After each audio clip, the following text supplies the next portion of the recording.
Sorry about that. I'm so excited. I forgot to unmute myself. Oh my goodness. And our new friend was getting into the music in the background. So I focused. Oh, she loves the music. But let me just do this right.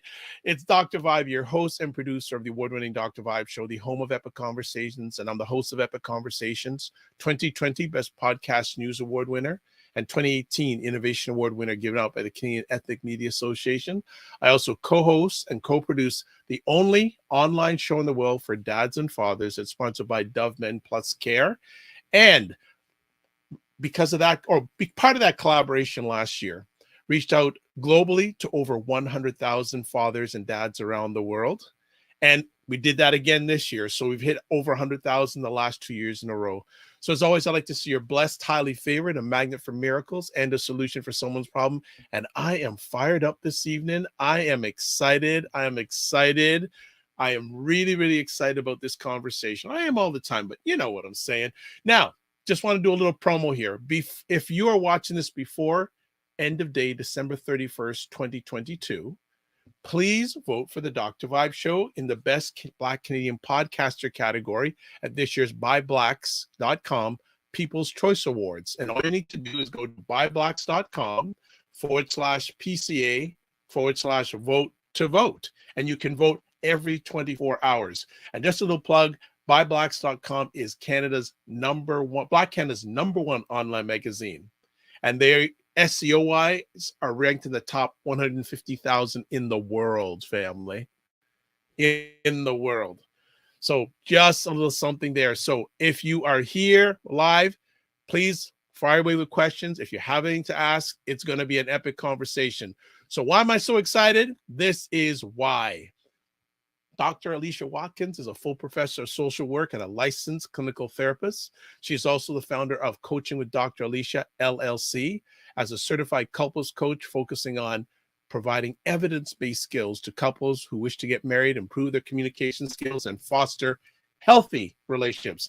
On top of that, she's a mother of 3 children and wishes to use her own life experiences related to love, marriage, community building, self-exploration, and commitment to respectful living to inspire couples to become stronger together. She also works as a part-time therapist at Alliance Counseling and Coaching, where she helps individuals, couples, and families heal from past issues that hinder current functioning. She's been a licensed therapist, family, for 17 years and considers this work to be her lifelong passion. And I have seen her in action for a long life, and this is her lifelong passion. She's a full-time professor of social work at the University of St. Francis. She enjoys training adult learners on techniques to become professional social workers. She teaches courses on cultural competency, advanced research, field education, and social practice. Yes, I'm reading her full bio because she deserves to have her full bio read.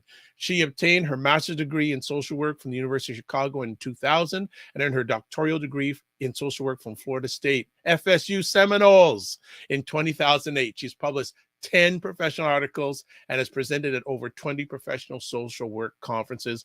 And we are blessed and highly favored to have Dr. Alicia Watkins joining us this evening. Hello, hello. Hello, Dr. Vibe. I didn't think you'd read the whole thing. I'm embarrassed. No. Why are you embarrassed?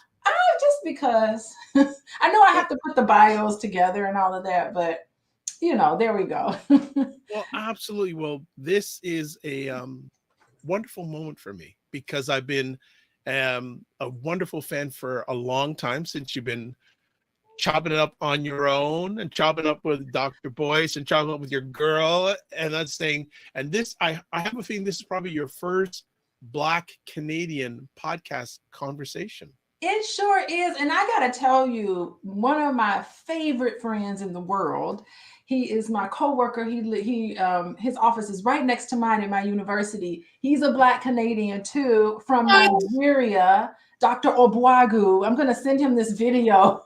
All right. Well, that's fantastic. It's crazy because he can speak all these different languages. Y'all speak French and stuff. Yes. Well, not all of us, but some of us speak French. Yes, absolutely.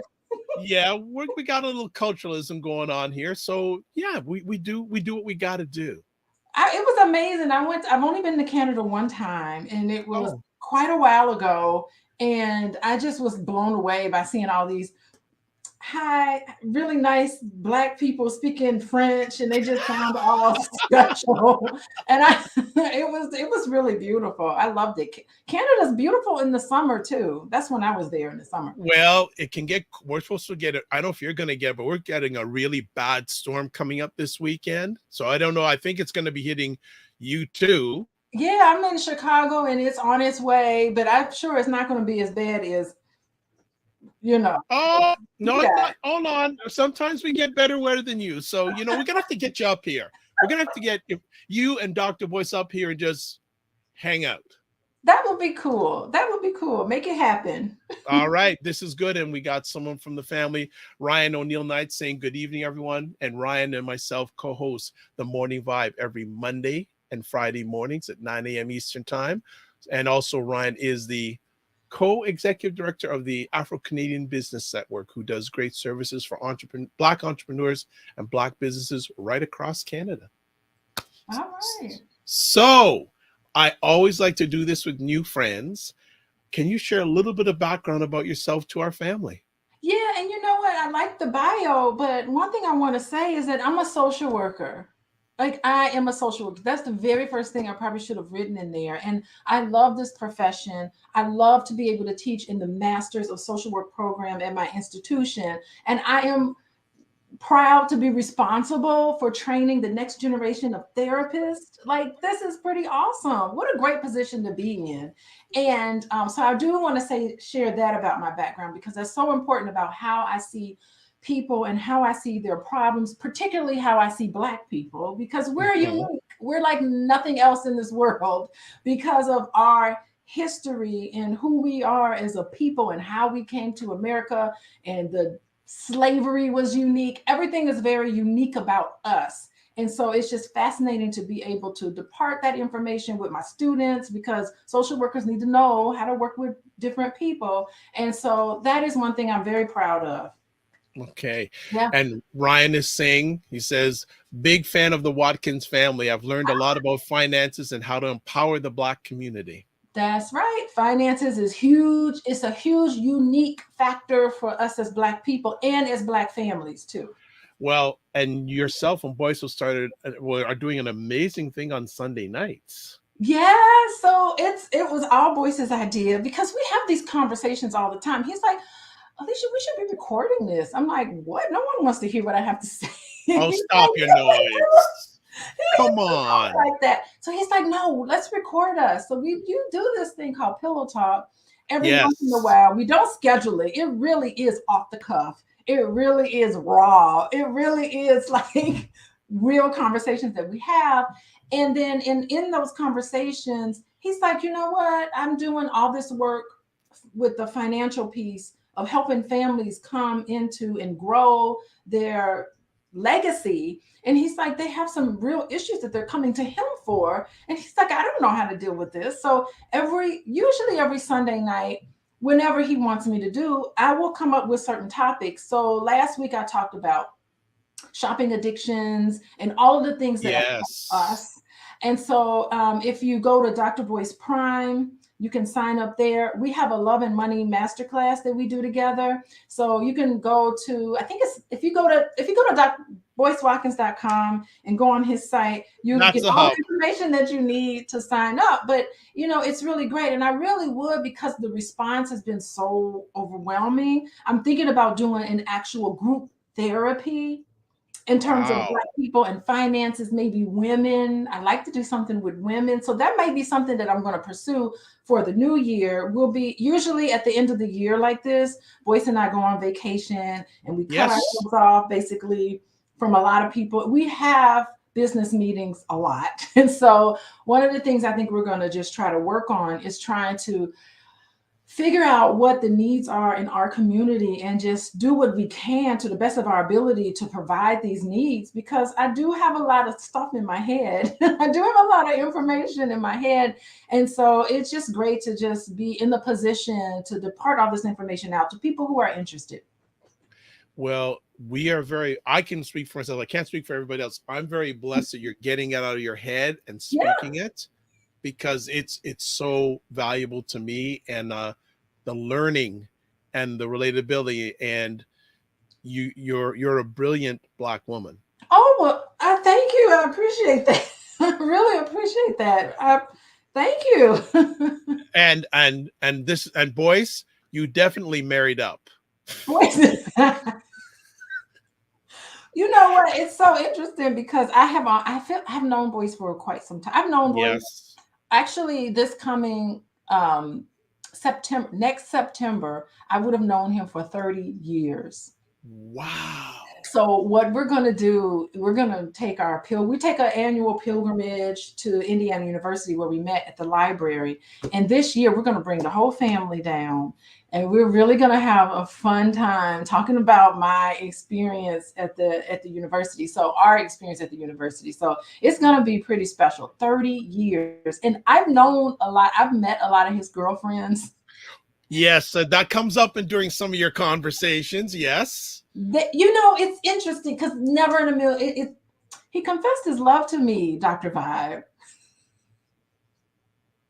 And I couldn't believe it. I said, who's this? Because I just saw him as like my friend. By the way, I've only known boys as just like my friend from college. He went and did all these great things. And every once in a while, my dad and I would watch him on CNN. Yeah. But other than that, I had no idea. First of all, think about it. I had 3 small children. I'm just graduated with my PhD. I'm trying to get tenure. I'm working 80 hours a week.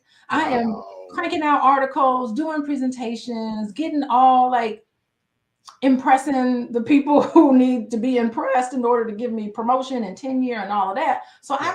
I had no presence on social media, nothing. So I did not know. So usually when I speak to boys, I just call them on the phone and say, "Hey, how you doing? What's going on with you?" Oh, nothing much. We just talk about regular stuff. So it's interesting. He confesses his love to me, and I'm like, wow, I don't know. I didn't know you thought about that because these other women you dated, they didn't look anything like me. They didn't act like me. They were really kind of reserved. A lot of the women were really not very talkative. They were smart. They were always really smart, but I just didn't think they weren't really outgoing like how I am. So I just Mhm. thought I was never his type. Plus, I was single most of the time I knew him. And so he was never single. He was the ladies' man. So I didn't really think anything. I'm like, he's not interested in me. He's just my friend. So when he said, I've always been interested in you. And I'm like, what? I've been single all this time. So anyway, long story short, so we start dating sort of. And everywhere we go, I'm like, why is everybody walking up to you taking pictures with you? What's wrong? What's wrong with these people?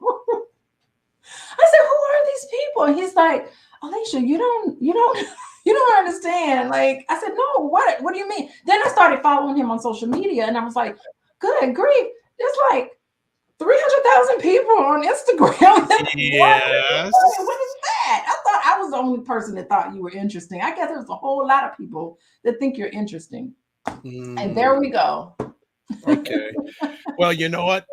Time will run out fast. So you know what? We should really just get to our main conversation topic. And I've already made a request that Dr. Alicia, if she can find time to come on periodically and share with our family, because I think it's absolutely wonderful. All the stories that she has, whether they're with or without boys, that's a whole other conversation topic. But when she initially when I initially got in touch with her, I said, "What are we going to talk about? What are we going to talk about?" And we came up with this topic, and I think it's a foundational topic Mhm. with blacks. How can black men and black women love each other? And with your personal and professional experience, where would you like to start this conversation this evening? I would really like to start with, let's talk about money. Okay. How can black men and how can black women love each other? Black men and women love each other. So I'd like to talk about finances because we need to understand what's getting in the way so that they don't love each other. Why is the divorce rate among black couples higher than any other group? And we know the answer.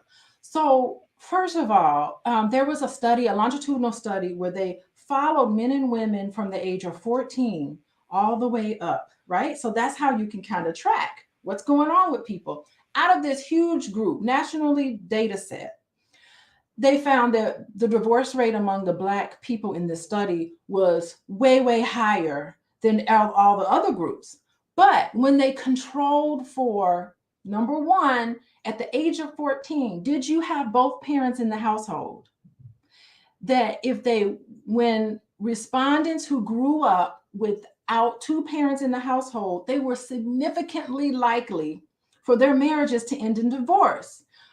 But for African American couples, when they adjusted for that family structure, the rate of divorce was cut in half. So you can cut the rate of divorce just based on at the age of 14, did you have both parents? And so this is telling us the elevated risk of divorce among African Americans can be traced to the absence of one parent, and it's usually the father from the homes during childhood. The second thing that they found was income. So this was also an important factor. So adjusting for differences, current income.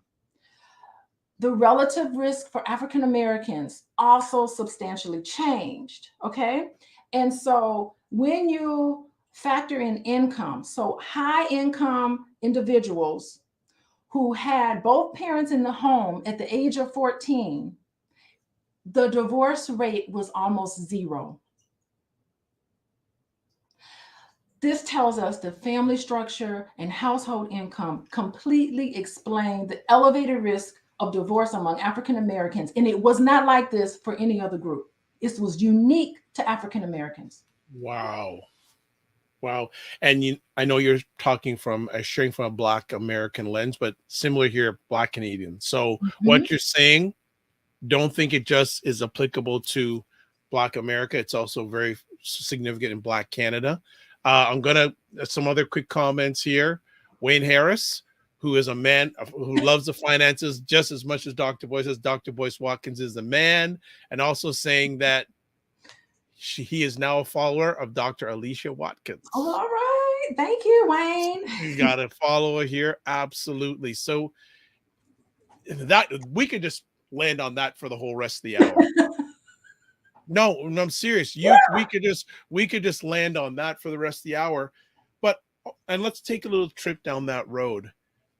We on average earn less than our non-melanated Yes. people. Mhm. So right there, and we last I checked, we live in a capitalistic society. So what, and it gets high level, what sort of suggestions can you make for our Black women and Black women who are partnering or want to be partnering when it comes to the money issue? Mhm. If money is an issue, and it was funny because when I first started out, I was kind of skeptical about the money. I was like, why is money's, I was kind of not really factoring a lot of that in terms of relationships, but it's so salient for us because historically money is a safety thing for us. It makes us feel safe and secure when we know where our money is and where it's going and how we manage it, and can I trust you with the money.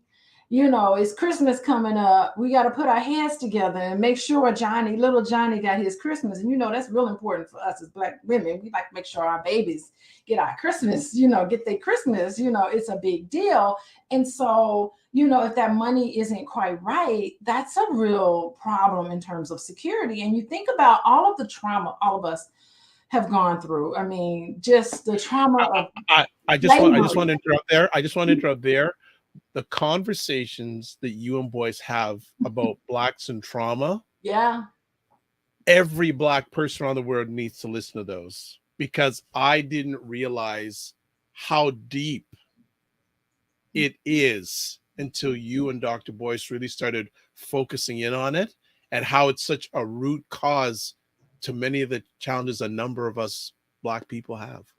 Yeah, I mean, he's very eloquent and can speak all about what slavery did economically. Like right now, he's doing his powernomics talk right now. Like Yeah, right now, you can yeah, go on there. He's chopping it up about with Claude Anderson and all of that. He's yeah. talking about, and it's a direct, relationship between coming out of slavery and being kind of eliminated economically. Black people have been eliminated from, having these resources. And he talks very eloquently about it. And it's really interesting because I'm just like, yeah, slavery we pay a toll in terms of economics, but you know what? Our psychology, our psyche, it's all messed up from this slavery. And that's another unique issue with us as Black people, is that we not only are these harsh stereotypes thrown against us, right? But we use them against each other. And Come, that's come on now. Come on, one of Dr. the reasons Alicia. why Come on now. relationships aren't cutting it. Yeah. Stop it. We need to stop. Okay. Yeah. Just want to interrupt you again. Wayne Harris said that no father, low income, and he missed number 3. Did you mention 3 things? I said No. 2 things. Okay, 2. All The right. third thing, if you want a third thing, Wayne, I would say these stereotypes that we have about each other. It's damaging. We are internalizing all of the things that have been told to me about Black men that are false. It's a stereotype. That's a lie. You can't group a whole group of people into this one category. That doesn't make sense.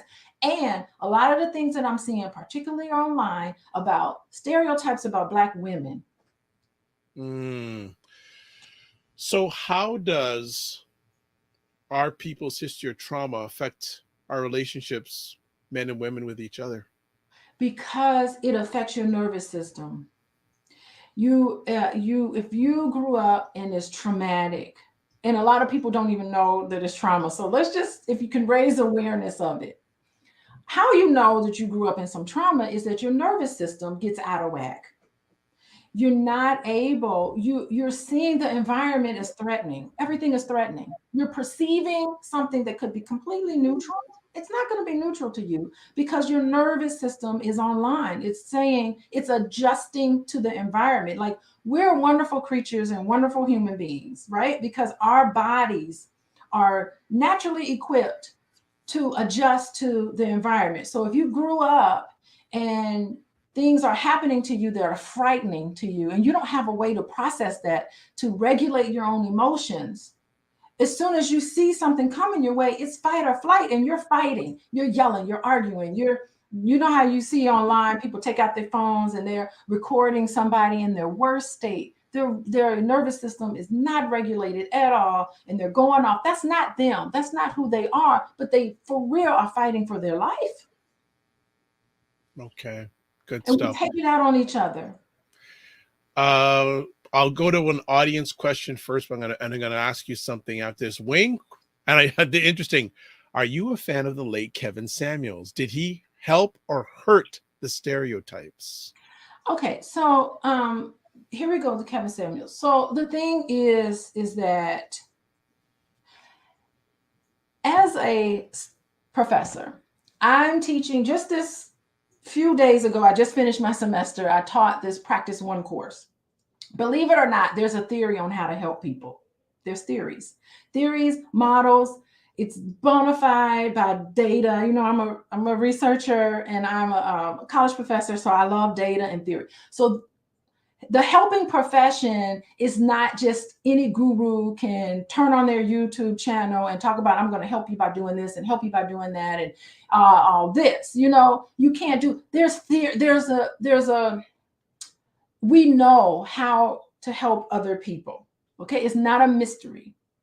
Now, how you help other people is, number one, you have to be genuine, you have to be compassionate, you have to have integrity, you have to have respect for people. That's how you help other people. And so my issue with Kevin Samuels is that the way in which he delivers his message is not helping. I'd like to see the results. It's not helping. So it's not just Kevin Samuels, and I love for him to be him, and he's got a lot of people who love him, right? The way in which he delivers, it's not bringing anybody together, it's divisive. And so he has a voice, or had a voice, or people who speak like that, they have a voice and it needs to be heard, but he has to be able to convey it. People like that have to be able to convey it in a way that's respectful.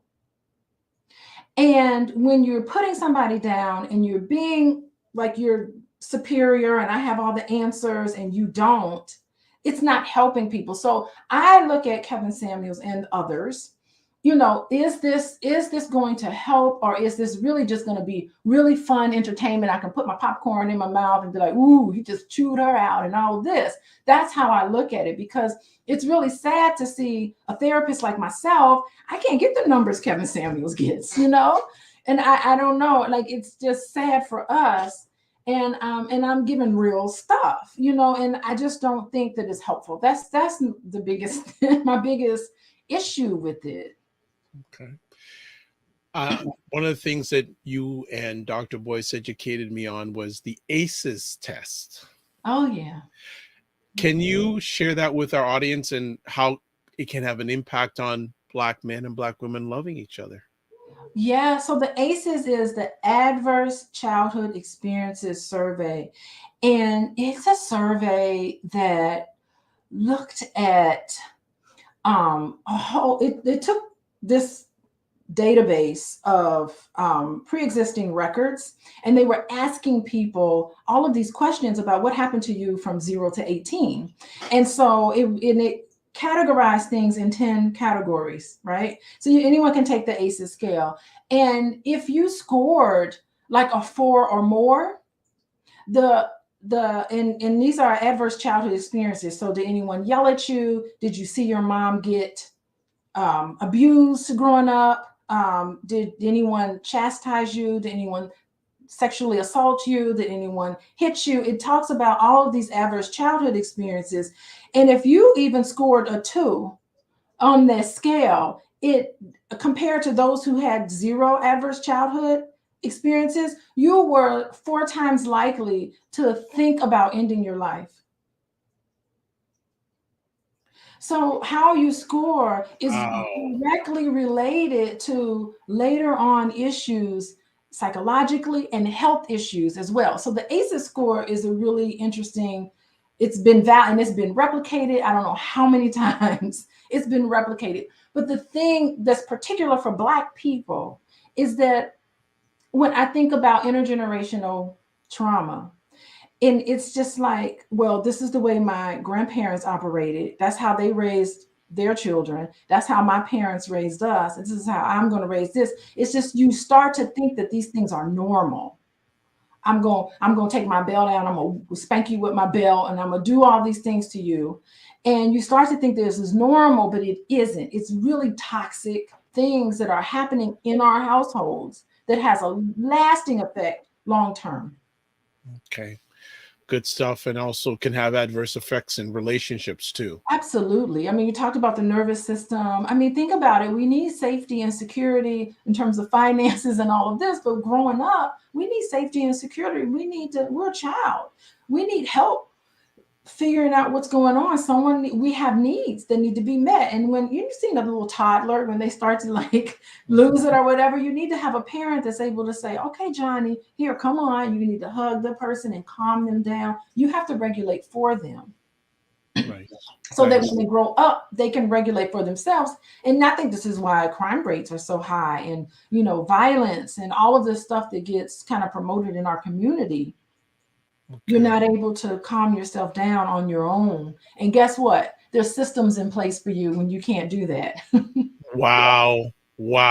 So just to do a reset here, we are blessed and highly favored to have Dr. Alicia, as she likes to call her, Dr. Alicia, sharing on the Dr. Vibe Show. We're talking about how can Black men and Black women love each other. Just want to say also, people, if you are not already, subscribe to the Dr. Vibe Show on YouTube and press like on Facebook. And as Dr. Boyce would say, make sure you push the notification button too. Don't just subscribe, also do the notification. So some more comments coming in here. And Wayne, Wayne has become a big fan. He said, my ACEs score is a 4. Yikes.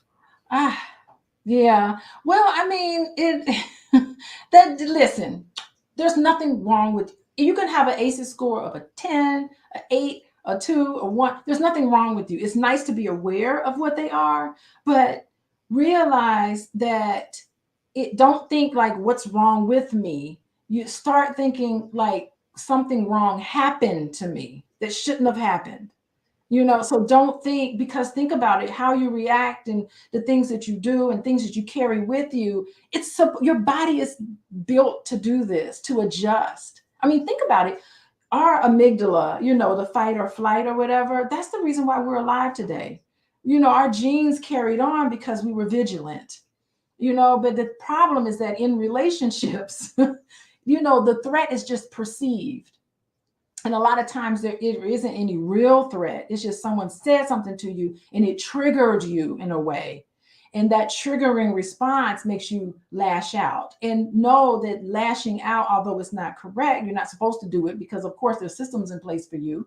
However, that's a natural way for you to respond. So it's not your bad. What happened to you should never have happened to you. That was terrible.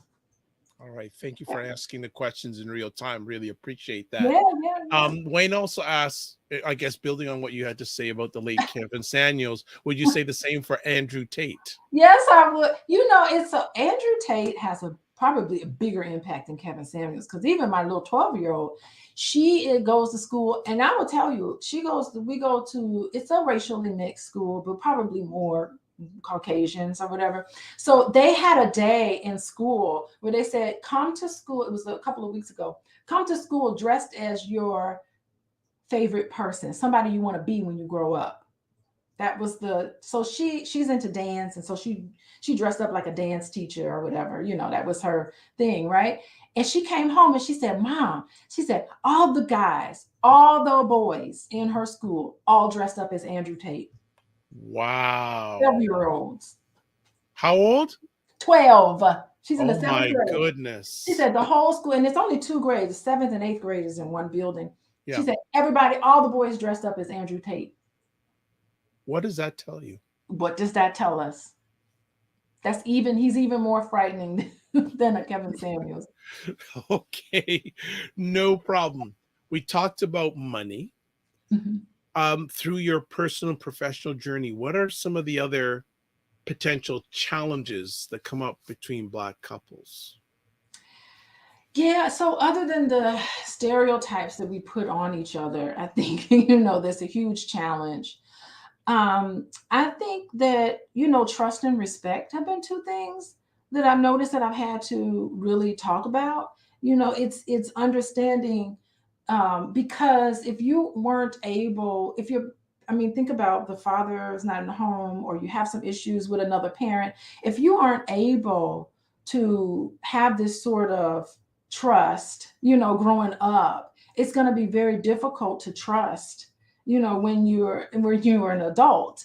And so sometimes I find trust issues and trust violations, and not even just in infidelity, but financial infidelity. A lot of that is happening with a lot of my couples. And I think what's fascinating is that financial infidelity has been way more devastating than sexual infidelity, believe it or not, because what I'm finding, really, that's interesting. Yeah. It's like I can forgive you for what you've done to me, but what you've done to jeopardize our household, I can't forgive that. So it's like, not only am I being affected, but little Johnny and Mary and all these other people are affected. The whole household is now affected because you spent the money on this, and I couldn't trust you to handle the money. It's just like, that's the straw. So I'm finding that financial infidelity has really been, a real problem issue. And so that affects how you trust, how you look at people in that trust. So I would think that's it. And a lot of it has to do with respect. It's like, can I trust that when I'm not around, you're going to be respectful of this relationship? When we agree to the terms of our relationship, can I really know that you will respect me no matter what? I'm coming first for you. And so it's that level of trust that I think has been a real issue. Wow. Mm-hmm. Wow.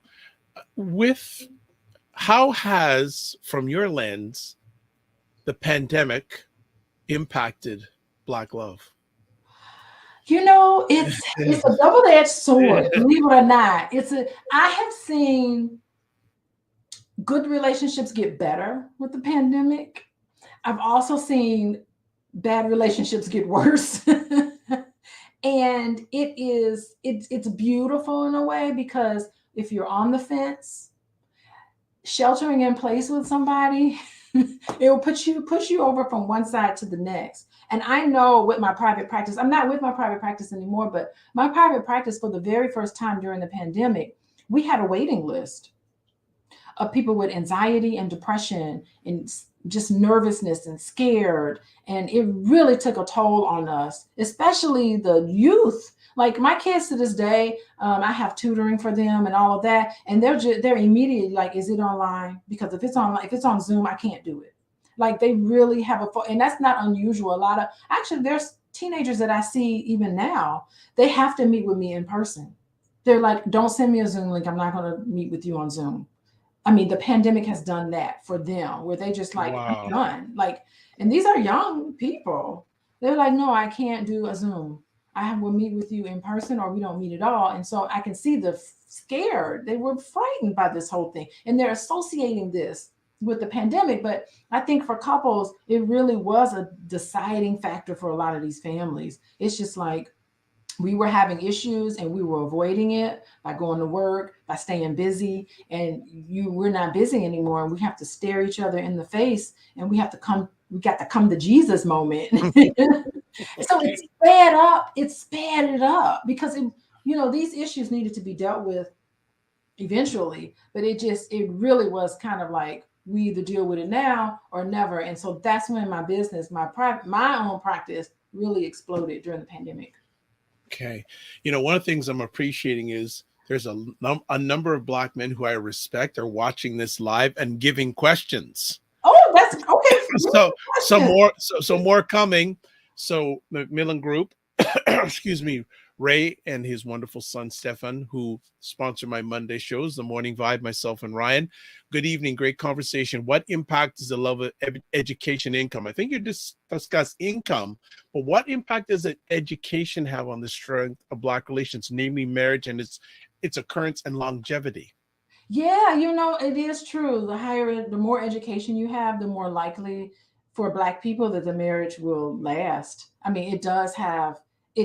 And I think for a lot of Black people, even people who aren't as educated, the beauty of this whole thing is that Black people want to be married. They have barriers and there's difficulty finding each other, but Black Okay, people, excuse me, Dr. Aisha. You're saying some people push back saying, no, that ain't true. Where are they I getting know. where are you getting that from? Where maybe the media or other forces are saying no, they like to just run amok. Nah, Black people want to be married. And Black people also see marriage as a middle class status. It's like, even among low income individuals who are working and grinding and trying, that idea of being married and having that nuclear family together, that's their view of, I've made it. I've made it. And a lot of times when you ask them, this is data, so I could send you a list, but when you ask them, they say, "You know what?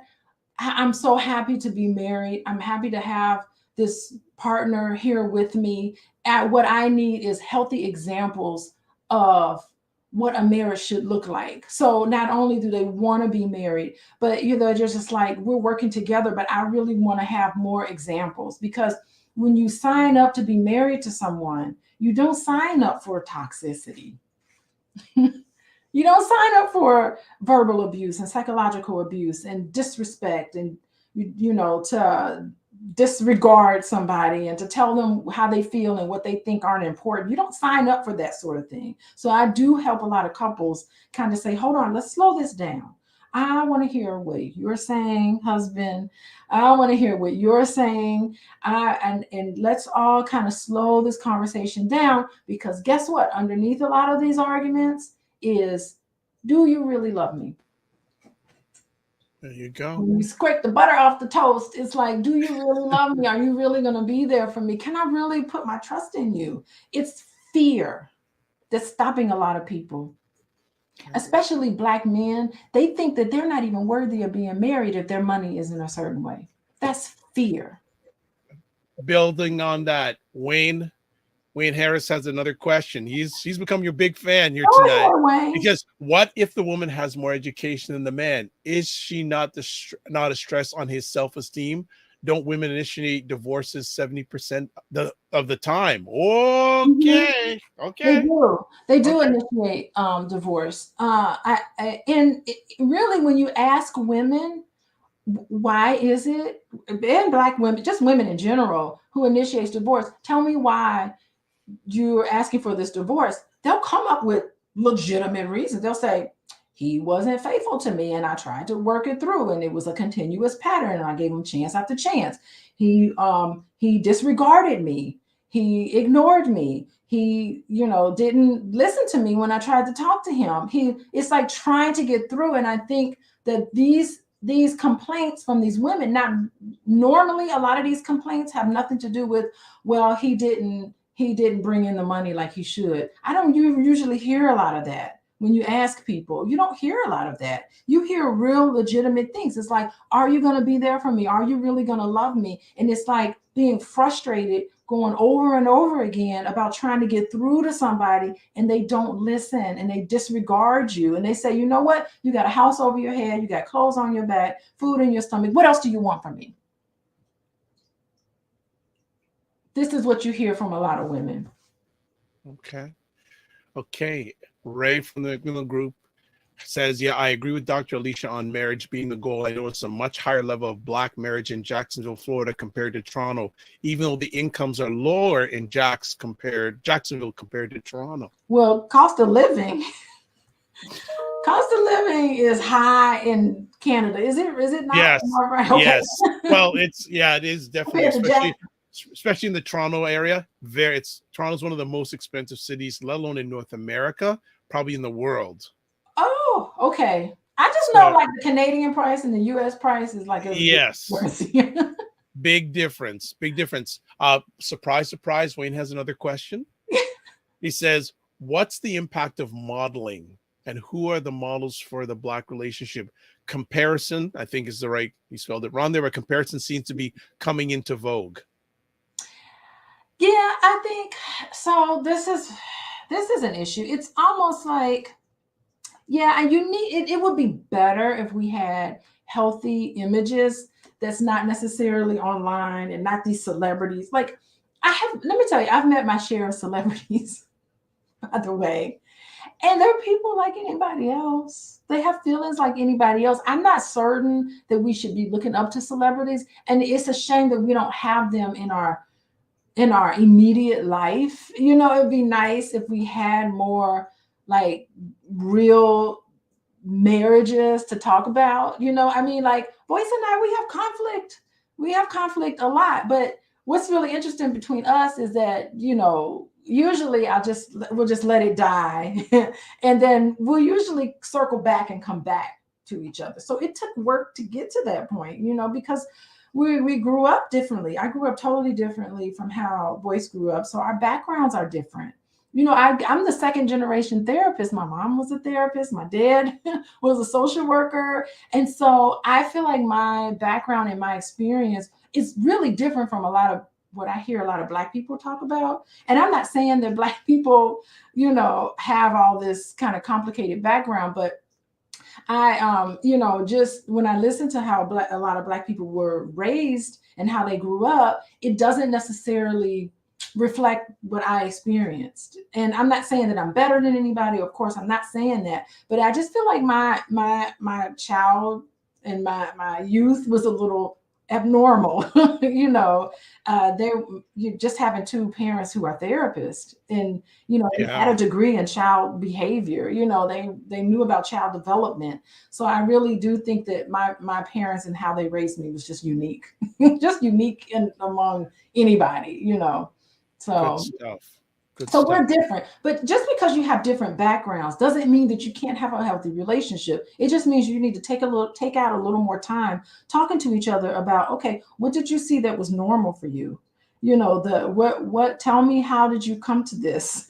What who taught you this? And then having this negotiation. So you can talk about your background and the things that you grew up with. I can talk about my background and what I grew up with. And then we can sit down and have a conversation. Okay, how do we want our family to look? We can cherry pick. We can pick, this didn't work. I don't like this. This doesn't work for us. I'm going to let that go. But that's okay. It doesn't mean we disrespect our parents. It just means we're not going to continue that in our family, in our household. So a lot of it is talking and negotiation and compromise. How about that? Yeah, like absolutely. Compromise. Uh, I More job says, who is Andrew? Sorry, who is Andrew Tate? Man, I think he got banned from social media, but you Okay. can always Now, find him. He shows up. yeah, Googleicious, Google him, Googleicious. I have a question here in regards to. Look at our parents, many of them who stayed married for long periods of time. Mm-hmm. Probably your parents as an example, and you know what did they have to keep the longevity compared to what many of our people in this current won't, what's the diff? Yeah, well, I mean, modern relationships. We do need to we do need There we to go. talk Yes. about modern, because right now relationships, marriages, we're putting a lot on marriages. Like I really do, I have to like stop myself, because I really do expect my husband to be everything to me. I want him to be my best friend. I want him to be my confidant. I want him to be my exercise partner. I want him to play cards with me. I want to be my partner when we play cards. I want to sit down and watch every TV show together. It's like modern relationships, we're putting so much, because think about it. I mean, when my mom was a stay-home mom. So when my parents were married to each other, she stayed home. She took care of us. She did get her education and all of that, but it was a very traditional setup. But fast forward today, that's not what message is. Like, my dad encouraged me to do my own thing. He's like, yeah, just continue your education, do all these things. So I'm not really needing, someone to take care of me financially in that way. My needs are going to be more interpersonal and emotional, and these modern these modern relationships, which by the way can be very fulfilling. These modern relationships, it's going to take some discussion and some work, but on the end of it, it can be extremely beneficial and extremely fulfilling. But there need to be a lot more conversations happening. Expectations need to be explicitly talked about, not something implied. Taking on these traditional roles, we're Black women, we're exhausted. Like, we're working hard all day. We're taking care of these kids. We're cooking and doing these things. We need Black men to be more involved. And they are, by the way. Black men, compared to other groups, Yes. are very much involved in their children's life. Yes. Even if they're not married, even if they're not in the same household, Black men are one of the first to kind of say, I'm not going to be this stereotype. I'm going to be there for my children. I'm going to be there at school, and I'm going to participate. I'm going to volunteer for basketball. I'm going to be an assistant coach in basketball. My son is important. This is important to him. So what we're seeing is that a lot of Black men, it's egalitarian. And so they are stepping up to the plate and doing a wonderful job. And I do think that sort of patriarchy and all of that sort of toxic masculinity, that's whiteness. We don't. Okay. I love it when you get into it, Dr. Alicia. And I see you're looking very serious about That's this. whiteness. That toxic masculinity, and that's not who we are. That's not who we are traditionally, historically. Okay. Ray has a question. I think you've answered it. He's saying, how much has the new reality working life impacted the demise of marriage among us? So do you want to add anything onto what you've just said in the last few moments? Mother and wife, and how much has the new reality of working wife impacted the demise of marriage among us? Yeah, it's really going to take collaboration. It's really going to take two people saying, and the sad part about it is that we default into this traditional role. If you don't have these conversations, you don't talk about it, we default into these traditional roles. And what happens is that women are taking on way too much. Like, we take on the emotional burden of the household. You know, it's like if any, and not even extended family, because that's another thing that's unique among our families is that extended family is treated like you cousin. Yep. You one of me, Yep. you my baby. So we take on the emotional toll. What happened to you? Ooh, something racist happened to you. Come tell me about it. Like we're shouldering a lot of the emotional burden in the family, which takes it takes a lot to do that. It Yeah. takes a lot out It's, of us. Yeah. yeah. It can be very draining. Number one fan, Wayne Harris says, did white feminism hijack the black woman? Did we Mhm. benefit from it? Yeah, nothing bothers me more than these white feminists. And the thing is that it started with us. The whole feminist movement, it's really it was hijacked by white women who took it and then used it as a weapon against us. Like it's ridiculous. Like we were the very first original feminists back in slavery times, when we were really intricate in the Underground Railroad. We need to Mhm. not get into all of that. We were very intricate in that part. That was feminism.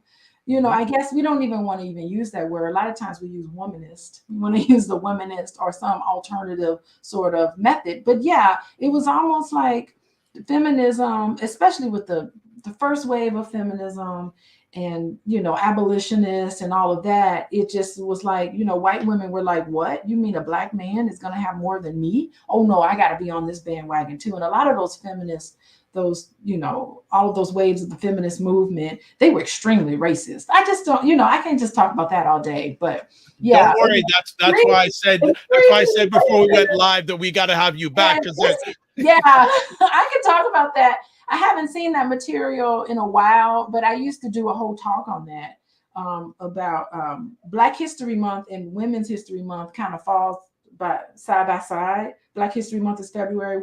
Women Mhm. History Month is March. And so I would Mhm. do presentations every year about, just merging those two and what happened. I mean, some of these Elizabeth Stanton and all of these people, like, have you heard what they said about Black people? Like, come Mm. on, wouldn't even allow people, Black women, to talk, used us for the right to vote, and then voted against us. Like, how would we have Jim Crow in the United States and white women wasn't voting against us? I mean, it's just a sour taste in my mouth. And I gotta tell you, fast forward as a social worker working at an all-white institution, and just my history of, I mean, you just rattled off the university. I went to Indiana University, University of Chicago, Florida State. I mean, I was trained by the best, and then there were so many times that it was uncomfortable for me as a Black woman. Mm. I Sorry to sat hear at about that. tables. I Sorry sat to at hear about that. tables where I'm just like, this white woman is really bringing it on me. Oh my gosh. Yeah, Well, that's my story. You can't take that away from me. My lived absolutely. experience. We're coming up to the top of the hour, and I don't want to keep you past your time. So, Yeah, uh, I know. We just got yeah. Uh, started. okay, so I'm gonna have two more quick. I'm gonna give you Okay. two questions, quick, and then we'll wind it down. And well, they're still coming in. Oh my gosh, they're still coming in. Oh, okay. Let's see if we can get three questions on real quick. Okay. Again, Wayne, of course. The strong, independent black woman, fact or fiction, good or bad? Nah, I think it's fiction. Honestly, it's fiction. It's Black women doing what they need to do, getting things done. It's not independent. Really, we need to be interdependent. Like we need, like if you talk to Black women, it's like we need you. We need you all as Black men to come through for us. And when you don't, we're forced in this position to make sure things get done. Johnny still needs Christmas. You Okay. were supposed to come through for me and you didn't come through for me. Now I gotta go out and figure out other creative ways, because the woman knows how to be creative. That's the feminine side of us, creativity, right? So we got to figure out how to do it. But I think when you talk to Black women who come across as independent, underneath that you find violations. Mm-hmm. Underneath that you find betrayal. Underneath Mm-hmm. that you find lack of trust. And it's just like, no, my baby gonna have his Christmas. So if I got to do it by myself, I would love. So a lot of Black women are just begging for Black men. Come through. Come through. We here for you. You ain't never been loved like you've been loved by a Black woman. I love it. Next quick conversation be, does today's society promote marriages or marriages that become profitable until the due date, aka divorces? Yeah, I mean, the data are on all points. Men need to be running to get married. If you look at the data, men, Dr. Vibe, are you married? Yes. Come on. Yes. Yay, you're married. Great. Yes. That's the thing. Like, marriage benefits men so much, as particularly Black men. It is a myth coming out. Marriage is so good for men, so skewed in the direction of men on every single indicator of well-being, which is, I mean, every single indicator of well-being. Married men make more money. Married men have better sex than even cohabitating men, more satisfying. Married men are happier, healthier, they live longer. live longer. They Yeah. just, every single indicator of a nice life is when men are married. Now, it's not the same for women. Yes, I heard that on one of your broadcasts. Yeah, that's a part two thing. That's All right. true. All right. Last conversation piece. In your research and studies, when we look at the top 5% of income earners, can you say if more non-Black women are stay-at-home wives, mothers, compared to Black women? Stay at home. That's interesting. I will verify that and look at that. Top 5 income earners. Interesting.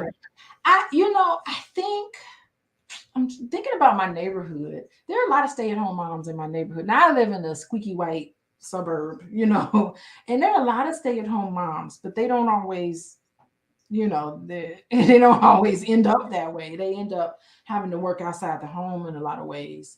But that is a really interesting question. I really like that question. I have to think about that. Who's staying home and who's not. I don't know.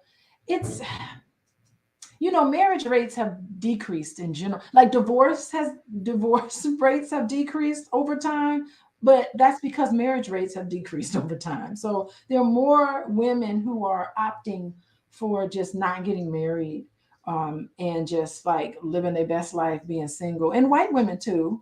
Some of them are saying, I'm just going to forego this whole thing and just, be my own earner, because single Black women and single white women just make more money. They do make more money.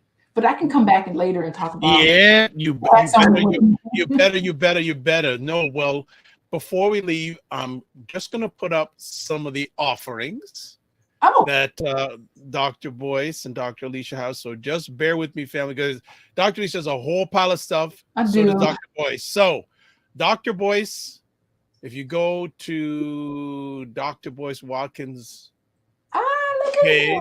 Okay, what does he got? He's got a lot of goodies in there. Yeah, the 10 Commandments of Black Economic Power. Dr. Christina Park's masterclass that's coming up, Protecting Your Health from a Toxic World. Free training from Dr. Boyce, how to start an investment club, how to generate income on selling stock options, how to build $1 million family with 5 minutes a month. The free Dr. Boyce book, $5 investment plan. There it is, Financial Therapy with Dr. Alicia Watkins. Wow, okay, he's good. He put that up there. I didn't even know that he put that. Yeah, he's got a pile of stuff, family.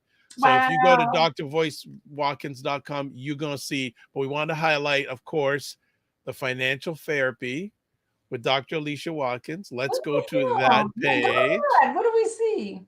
And there we go. The Money Mindset Masterclass with Dr. Boyce and Dr. Alicia Watkins. There it is, some of the stuff. So the Money Mindset Masterclass, I think it's pretty cool. It's a 4-week class where we talk about love and money and for the love of money. And we are on a break for the holiday, but we've already had session 1 and session 2. So you can always sign up and get recordings from that. And then starting in the new year, I think January 8th on Sunday, we're going to do session 3 and session 4. And so it's going to be really great. We're working together. I love working with boys. I know you do. I really enjoy it. And he's a juggernaut. We talked about that. Yes. He's a juggernaut. So it's great. It's great working with a juggernaut. Absolutely. So I'm Never not boring. no, sir. No, sir. So let me see if all the different things we're going to put them up that Dr. Alicia has going on. She has the couples bundle. Yes. So it's a 4-course Black love course training and bundle. Drama-free conversations. So how to I love that title though. I love how you put that drama-free. Like that's I said wonderful. We gotta get the drama-free out. So drama-free conversations, how to have good communication, because communication is really number one issue that I come across that couples present with. It's the drama-free marriage. Like, how are we going to operate our marriage? How are we going to run our marriage? It gives you everything you need to discuss to operate your marriage, whether you've been married, whether you're thinking about being married, or whether you've already said, let's get married. So it's that. And then another thing is drama-free family. So these are for well-established families. It could be blended families. And, a lot of us, we have alternative definitions of family. That's another unique thing about Black people. We have alternative definitions. So that course I taught with Dr. Boyce, we taught that together, talking about our family. And then there's also the Black Love Weekend is also included in that bundle, I believe. Well, there's things like drama-free communication. Yes. We've got that. I'm going to put all of them up. Like, I can't put them like back to back. So I've got to click and come back. So thank you, Dr. Vi. No. While you're getting that up there, I just want to wish you well on being like voted like the top podcast. You're nominated for an award. Yeah. So, we also have Secrets of the Drama-Free Family. Yes. Secrets of the Drama-Free Family. So we have that up there. Gotta treat Dr. Alicia right. She's bringing the fire. She's bringing fire. And plus she said she's going to come back. Yeah. So that's always a good thing. So those are some of the things. And again, if you go to her, best place to really get in touch with her there's her Instagram. Look at my Instagram. Oh gosh. Right. So there she is on the Instagram account. I got a ton of spam accounts. Yeah, I noticed that. Not nice. It's terrible. Not nice. And again, if we go back, if you want to catch again, we showed it, but her Instagram is at Coaching with Dr. Alicia. Yes. One last conversation piece I have to ask you. Yes. Is it best to have a friendship before a relationship? It all depends. I think it depends. I think that when you're starting something that could be something, go at a snail's pace. Right on. Fools rush in. And that's not to say, I have seen people who like just meet in a couple of months, they get married, and then next thing you know, they've been married for 50 years. Like I have seen that. Yeah. It's possible, but not very probable. So I say go at a snail's pace, pay attention, listen, observe before you dive in, before you take that leap, and then know that when you commit yourself to that one person, there's always potentially an X factor. There's always something that's unknown. And so you do need to take a leap of faith, but at the same time, you don't want to rush in. So I think it just depends. I say go slow. All right. Yeah. Well, Dr. Alicia, thank you for answering my request. Yeah. And hope I'll be in contact with you offline. Okay. Love to have you come back periodically because the Black men are asking the questions. Yes. I love this. And thanks for having me. Thanks for reaching out. The pleasure is mine and everyone here. I want to wish you, Dr. Boyce, family, and all the hundreds of thousands of people that you have, are, and will be helping a great holiday season. Yes. And I heard you're going away, which is fantastic. Yeah, we're gonna party it up. I'm gonna party hard. We work hard, but we're gonna party hard. Okay. And as I always leave with these two things these days, remember to give yourself grace, Mhm. and don't just manage your time, manage your energy. Beautiful. I love that. Give yourself grace. That's beautiful. And other people too. Yes, but it got to start with you You first. do Because have if you're not giving it to yourself, it's gonna be hard to give it out to other people. Yeah, I love it. All right. Thank you so much. All right. Thank you for having me. Goodbye, everybody. I'll see you again. Take care. And yeah, and that was an epic conversation with Dr. Alicia. And I mean, wow, it was worth the wait. It was certainly worth the wait. So everybody, there's her contact information. At least follow her on Instagram. At least do that. And if more, look into the programs that her and Dr. Boyce are offering. They are good stuff.